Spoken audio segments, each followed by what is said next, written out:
Hi viewers, NJOETയുടെ YouTube ചാനലിലേക്ക് എല്ലാവർക്കും സ്വാഗതം. വളരെ ഇമ്പോർട്ടൻ്റ് ആയിട്ടുള്ള മറ്റൊരു ടോപ്പിക്കുമായിട്ടാണ് നമ്മളിന്ന് കാണുന്നത്. സോ OET സ്പീക്കിങ്ങിൽ നിങ്ങളെ വളരെയധികം ഹെൽപ്പ് ചെയ്യുന്ന ഒരു ടിപ്പുമായിട്ടാണ് ഞാൻ വന്നിട്ടുള്ളത്. സോ വീഡിയോ ത്രൂ ഔട്ട് എല്ലാവരും കാണുക, ചാനൽ സബ്സ്ക്രൈബ് ചെയ്യാനും അതുപോലെ വീഡിയോ ഇഷ്ടപ്പെട്ടെങ്കിൽ ലൈക്ക് ചെയ്യാനും മറക്കരുത്. ഇതുപോലെയുള്ള ഒത്തിരി ഇൻഫർമേറ്റീവ് വീഡിയോസായിട്ട് നമ്മൾ ഇനിയും വരുന്നതായിരിക്കും. ഒത്തിരി വീഡിയോസ് ഓൾറെഡി നമ്മൾ പേജിൽ പോസ്റ്റ് ചെയ്തിട്ടുണ്ട്. So please do check out. It will help you a lot to clear your OET examination and elevate your OET level. So നമുക്ക് വീഡിയോ സ്റ്റാർട്ട് ചെയ്യാം. ഇന്നത്തെ topic how to construct empathetic phrases in OET speaking എന്നുള്ളതാണ്. അതായത് OET speaking നിങ്ങളെ വളരെയധികം help ചെയ്യുന്ന ഒരു ടോപ്പിക്കുമായിട്ടാണ് ഞാൻ വന്നിട്ടുള്ളത്. സോ ഒത്തിരി പേര് OET സ്പീക്കിങ്ങിൽ ഫെയിൽ ആവുന്നുണ്ട്. എന്താണ് കാര്യം? ചിലർക്ക് ഇംഗ്ലീഷ് നന്നായിട്ട് സംസാരിക്കാൻ അറിയാവുന്നവർ പോലുമാണ്, പക്ഷെ ഒരു ഡിസൈഡ് സ്കോറിലേക്ക് എത്താൻ സാധിക്കുന്നില്ല. കാരണം എന്താണ്? പാരാമീറ്റേഴ്സ്, കറക്റ്റായിട്ടുള്ള ക്രൈറ്റീരിയാസ് അറിഞ്ഞുകൊണ്ട് ഈ സ്പീക്കിംഗ് കണ്ടക്ട് ചെയ്യാത്തതിൻ്റെ ഇഷ്യൂ ആണ്. അപ്പോൾ ഈ ക്രൈറ്റീരിയാസിൽ അല്ലെങ്കിൽ പാരാമീറ്റേഴ്സിൽ വളരെ ഇമ്പോർട്ടൻ്റ് ആയിട്ടുള്ളൊരു കാര്യം OET പറയുന്നുണ്ട്. നിങ്ങൾ പേഷ്യൻറ്റിനോട് ഇൻട്രാക്ട് ചെയ്യുന്ന സമയത്ത് നിങ്ങളൊരു കമ്മ്യൂണിക്കേഷൻ എന്നുള്ള രീതിയിൽ ചുമ്മാ ഇംഗ്ലീഷ് പറഞ്ഞങ്ങ് പോയാൽ പോരാ, അല്ലെങ്കിൽ കാര്യങ്ങൾ പറഞ്ഞ് അങ്ങ് പോയാൽ പോരാ.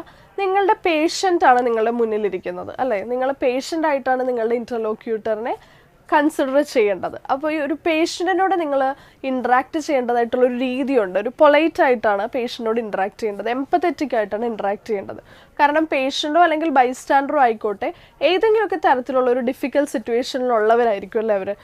അവർക്ക് എന്തെങ്കിലും ഡിസീസ് കണ്ടീഷൻ ആയിരിക്കാം, അല്ലെങ്കിൽ അവരുടെ ക്ലോസ് ആയിട്ടുള്ള റിലേറ്റീവ്സിനോ ആർക്കെങ്കിലും എന്തെങ്കിലും തരത്തിലുള്ള ഫിസിക്കൽ ബുദ്ധിമുട്ടുകളുണ്ടായിരിക്കാം. അപ്പോൾ ഇങ്ങനെയുള്ള നിങ്ങളുടെ പേഷ്യൻസിനോട് ബൈസ്റ്റാൻഡേഴ്സിനോട് കമ്മ്യൂണിക്കേറ്റ് ചെയ്യുമ്പം ജസ്റ്റ് പ്ലെയിൻ ആയിട്ട് ഇംഗ്ലീഷ് അങ്ങ് പറഞ്ഞു പോയത് കൊണ്ട് മാത്രം നിങ്ങൾക്ക് നല്ലൊരു സ്കോർ കിട്ടാൻ സാധ്യതയില്ല. നിങ്ങൾ അവരോട് ഇൻട്രാക്ട് ചെയ്യേണ്ടതായിട്ടുള്ളൊരു രീതിയുണ്ട്. അത് നമ്മളുടെ OETയുടെ പാരാമീറ്റേഴ്സിൽ, സ്പീക്കിംഗ് പാരാമീറ്റേഴ്സിൽ പറയുന്നുണ്ട്. പേഷ്യൻറ്റിനോട് വെറുതെ ഇംഗ്ലീഷ് സംസാരിച്ചതുകൊണ്ട് മാത്രം കാര്യമില്ല. ക്രൈറ്റീരിയ നിങ്ങൾ മീറ്റ് ചെയ്യണം, അല്ലെങ്കിൽ പാരാമീറ്റർ നിങ്ങൾ മീറ്റ് ചെയ്യണം. ആ പാരാമീറ്ററിൽ പറയുന്ന വളരെ ഇമ്പോർട്ടൻ്റ് ആയിട്ടുള്ളൊരു കാര്യം എന്താണ്? നിങ്ങളുടെ പേഷ്യൻറ്റിനോട് നിങ്ങൾ എംപത്തറ്റിക് ആയിട്ട് ഇൻട്രാക്ട് ചെയ്യുക എന്നുള്ളതാണ്. ഓക്കെ, അവരുടെ കണ്ടീഷൻ മനസ്സിലാക്കി അവരെ കൺസിഡർ ചെയ്തുകൊണ്ട് നിങ്ങൾ അവരോട് ഇൻട്രാക്ട് ചെയ്യുക എന്നുള്ളതാണ്. അപ്പോൾ അങ്ങനെ കൺസിഡർ ചെയ്ത് ഇൻട്രാക്ട് ചെയ്യാൻ നിങ്ങളെ ഹെൽപ്പ് ചെയ്യുന്ന കുറച്ച് സെൻറ്റൻസസ് നിങ്ങളെ പരിചയപ്പെടുത്താനാണ് ഞാൻ വന്നിട്ടുള്ളത്. So will start. So how to construct empathetic phrases in OET speaking. OET സ്പീക്കിങ്ങിൽ എങ്ങനെ ഈ എംപത്തറ്റിക് ഫ്രേസസ് നമുക്ക് കൺസ്ട്രക്ട് ചെയ്യാം എന്നുള്ളത് നോക്കാം. സോ ഞാൻ നേരത്തെ പറഞ്ഞതുപോലെ in OET speaking we must be empathetic and non judgemental.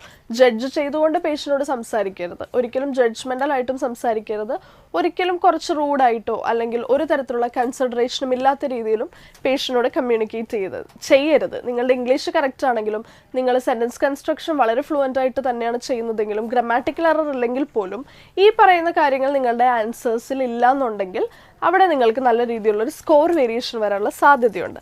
So today will discuss about the empathetic phrases. Okay, OET സ്പീക്കിങ്ങിൽ യൂസ് ചെയ്യാൻ പറ്റുന്ന ഈ ഫ്രേസസ് നമ്മൾക്ക് നോക്കാം.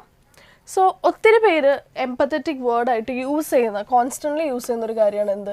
I can understand your situation. അപ്പോൾ എപ്പോഴും ഇത് യൂസ് ചെയ്യാതെ വേറെ എന്തൊക്കെ ഫ്രേസസ് യൂസ് ചെയ്യാം എന്നുള്ളതാണ് നമ്മളിന്ന് നോക്കാൻ പോകുന്നത്. ഓക്കെ, അപ്പോൾ അതിൽ ഫസ്റ്റ് ഒരു എക്സാമ്പിളാണ്, it sounds to me that it has been stressful time for you. എനിക്ക് തോന്നുന്നു, it sounds to me that, അവരുടെ ഒരു ബുദ്ധിമുട്ട് നമ്മൾക്ക് മനസ്സിലായി, അവരൊരു സ്ട്രെസ്ഫുൾ ടൈമിലൂടെ അല്ലെങ്കിൽ ഒരു കണ്ടീഷനിലൂടെയാണ് കടന്നു പോകുന്നതെന്ന് നമുക്ക് മനസ്സിലായി എന്നുള്ളത് അക്നോളജ് ചെയ്യാൻ വേണ്ടിയിട്ടാണ് നമ്മൾ ഈ സെൻറ്റൻസ് യൂസ് ചെയ്യുന്നത്. I can understand your condition അല്ലെങ്കിൽ I can understand your situation എന്നൊക്കെ നമ്മൾ പറയാറില്ലേ, അതിൻ്റെ തന്നെ എക്സാക്ട്ലി സെയിം മീനിങ് ഉള്ള കുറച്ചുകൂടെ ഡീപ്പായിട്ടുള്ള എംപത്തറ്റിക് ആയിട്ടുള്ളൊരു യൂസേജ് ആണിത്. It sounds to me that it has been stressful time for you. അവരുടെ ബുദ്ധിമുട്ട് നമുക്ക് മനസ്സിലായി എന്നാണ് നമ്മൾ ഇതിലൂടെ ഉദ്ദേശിക്കുന്നത്. അപ്പോൾ എപ്പോഴും I can understand your concern എന്ന് പറയാതെ it sounds to me that it has been stressful time for you എന്നുള്ളത് നിങ്ങൾക്ക് യൂസ് ചെയ്യാവുന്നതാണ്. അതുപോലെ തന്നെ it seems to me that it has been a big worry for you. It seems to me that it has been a big worry for U.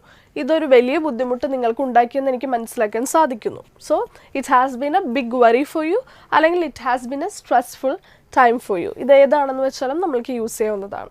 അതുപോലെ വേറൊരു sentence ആണ്, I can see that you appear to be very upset by this.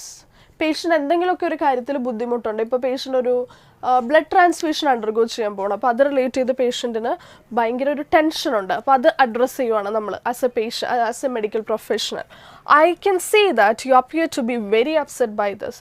എനിക്ക് കാണാൻ സാധിക്കും നിങ്ങൾ വളരെയധികം upset ആണെന്ന് എനിക്ക് മനസ്സിലായി എന്നുള്ളത് നമ്മൾ അക്നോളജ് ചെയ്യുവാണ്. സോ വി ക്യാൻ യൂസ് ഇപ്പോൾ ഒരു ബ്ലഡ് ട്രാൻസ്ഫ്യൂഷന് പോകുന്ന പേഷ്യൻ്റ് ആണ്, അതിനായിട്ട് വറീഡ് ആണ്, അല്ലെങ്കിൽ എന്തെങ്കിലും ഒരു പ്രൊസീജിയർ അണ്ടർഗോ ചെയ്യാൻ പോകുന്ന റിലേറ്റ് ചെയ്തിട്ട് വറീഡ് ആയിട്ടിരിക്കുന്ന ഒരു പേഷ്യൻ്റ് ആണെന്നുണ്ടെങ്കിൽ നമ്മൾക്ക് ഈ ഒരു സെൻറ്റൻസ് യൂസ് ചെയ്യാൻ സാധിക്കും. അല്ലെങ്കിൽ അങ്ങനത്തെ സിറ്റുവേഷൻസ് ഒത്തിരി നമ്മൾ എൻകൗണ്ടർ ചെയ്യാറുണ്ട്.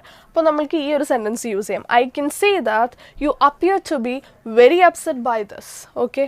അതുപോലെ തന്നെ പേഷ്യൻറ്റിൻ്റെ എന്തെങ്കിലും ഒരു സിറ്റുവേഷൻ എനിക്ക് മനസ്സിലായി, അവരിപ്പോൾ വറീഡാണ്, ആങ്ഷ്യസ് ആണ്, അതെനിക്ക് മനസ്സിലാക്കാൻ സാധിക്കുന്നുണ്ടെന്നുള്ളത് പറയാൻ പറ്റുന്ന വേറൊരു സെൻറ്റൻസ് നോക്കാം.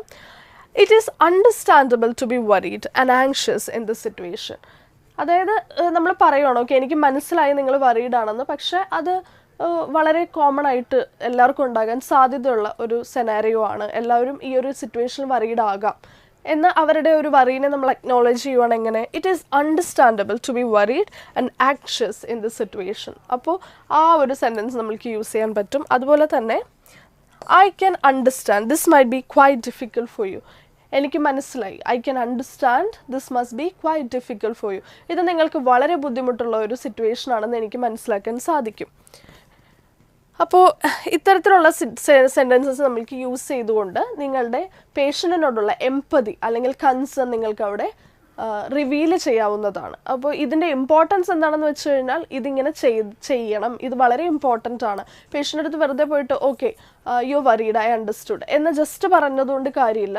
അല്ലെങ്കിൽ അത് ചിലവരത് എൻറ്റയർലി അതങ്ങ് മറന്നു കളയും. അതങ്ങനെ ഒരു രീതിയിലും പേഷ്യൻറ്റിൻ്റെ ഒരു വറിയോ കൺസേണോ ചിലർ അഡ്രസ്സ് പോലും ചെയ്യില്ല. പക്ഷെ അത് അഡ്രസ്സ് ചെയ്യേണ്ടത് വളരെയധികം ഇമ്പോർട്ടൻ്റ് ആണെന്നുള്ളത് നിങ്ങളെല്ലാവരും മനസ്സിലാക്കുക.